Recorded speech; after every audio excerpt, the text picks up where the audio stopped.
Hey guys, welcome to the channel. Today I'm coming at you with a follow-up on my buddy Waylon's truck. If you watch any of my videos, now might be a good time. I've done a series, basically a little series on his truck, documenting the steps that we took to, make his truck run better. We've done quite a bit to it. Of course, it started off with a 4.8 with a tune. After that, he decided he wanted to build a 5.3 for it, just for the fun of it, put in there, keep everything else stock, and just see what happens. So he built a 5.3 with 706 heads, milled the deck, milled the heads a little bit to give it a little more compression, put flat top pistons in it, stock truck intake, and we recently put a cold air intake on it and headers. It's also got a Detroit True Track with 410 gears. The transmission is totally stock with no converter.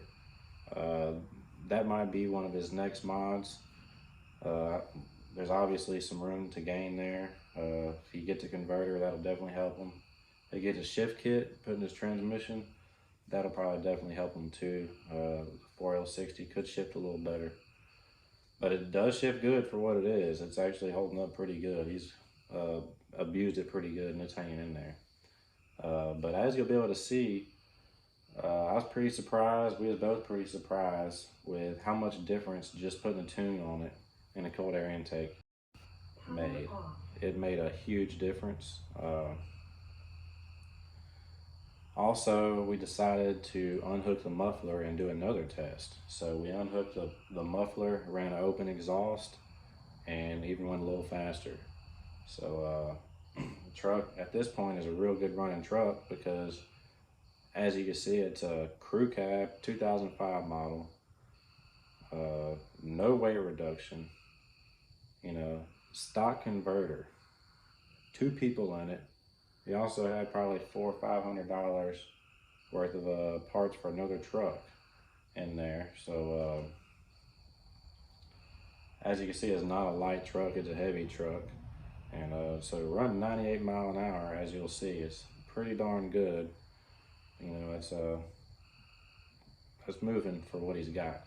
Pretty mild combo, and it's real real simple.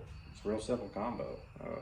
Anybody could do it, and it runs pretty good. Now, as you can see, the tune is what really matters, especially once you start doing motor work. So I'm gonna show you these clips. I'm gonna give you some idle clips and show you the pulls, and hope you enjoy.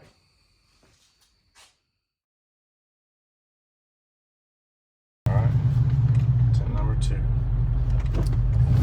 Oh yeah, better.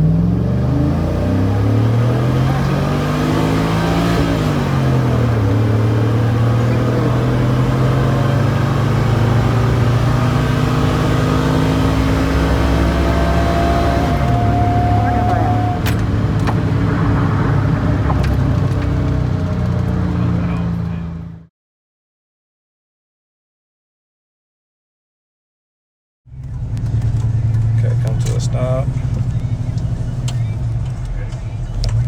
Yep. Go.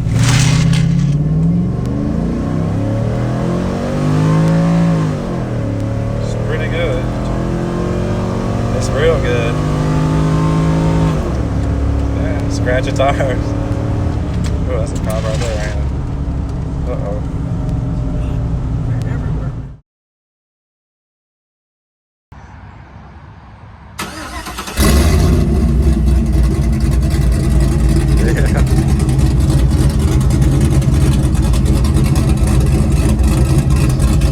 It sounds pretty good.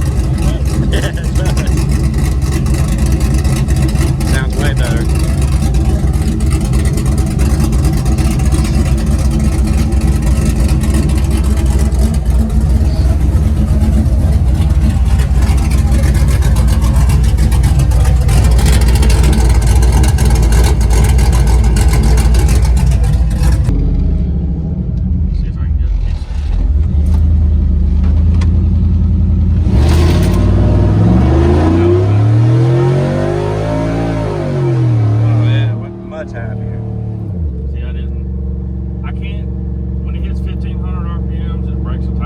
Yeah. You know? Yeah. I think you can get out there if you want.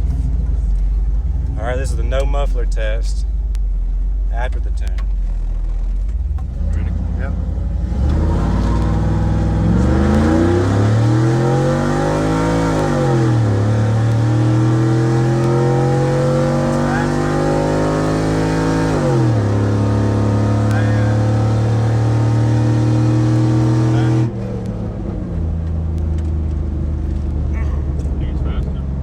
Yeah, that was about 2/10 faster with a slower 60 foot.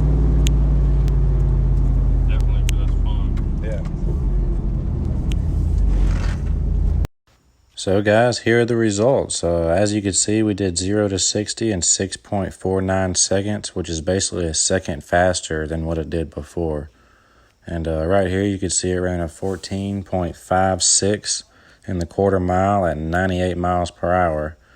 That's I think that's pretty impressive considering what the truck is, considering it's got a stock converter, not even a shift kit and a 4L60, and it's full weight with 2 people in it and all kinds of stuff in the truck. So I really don't think that's too bad. You guys can let me know what you think. Let me know if you think it's slow, or let me know if you think it runs pretty good.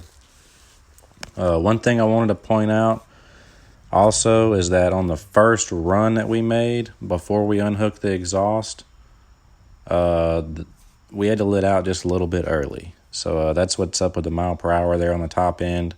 The time would have been probably pretty similar to what we got. Another thing I wanted to point out is that if you compare these runs to any of the runs in the other videos, a few of you may notice that there's a little bit of slope in the video, or not in the video, but here it tells you there's a 1.5% slope, and that's really not a whole lot.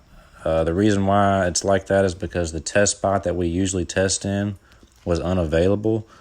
But I can vouch and say that I've tested vehicles back to back. I've tested more than one vehicle back to back in each spot, and there's virtually no difference in the time and the mile per hour. There might be maybe a tenth of a second, maybe a mile per hour, but that's the most difference that I've seen, if that. So I wouldn't think that's a big deal. As you can see, it's 1.5%. It's not like I was on an 8-degree incline or something like that, or decline, I guess you would say. So, I wanted to clear that up. So I think this is a pretty good test. I think this has turned into a pretty good series that I've done on this truck. I've done several videos on it, and I hope to do more videos on it. So if you guys like videos like this, like and definitely comment or subscribe. Comment and let me know what you think, and let me know what else you want to see. I want to make videos that you guys want to watch, so let me know what that might be. I think another thing this truck might like is a set of ported heads. I think if we ported a set of 706 heads, that it may wake it up even more. I got a set, as you can see on one of my past recent YouTube videos. I'm about to put a set on my LS1 powered BMW M Roadster, and I really hope that it wakes it up. So we're going to see what happens. Should be pretty interesting. It should be a lot of fun. I'm going to make videos on that. So should have plenty more coming to try to keep things rolling. So if you guys like this, please let me know. Please like, comment, subscribe, and once again, thanks for watching.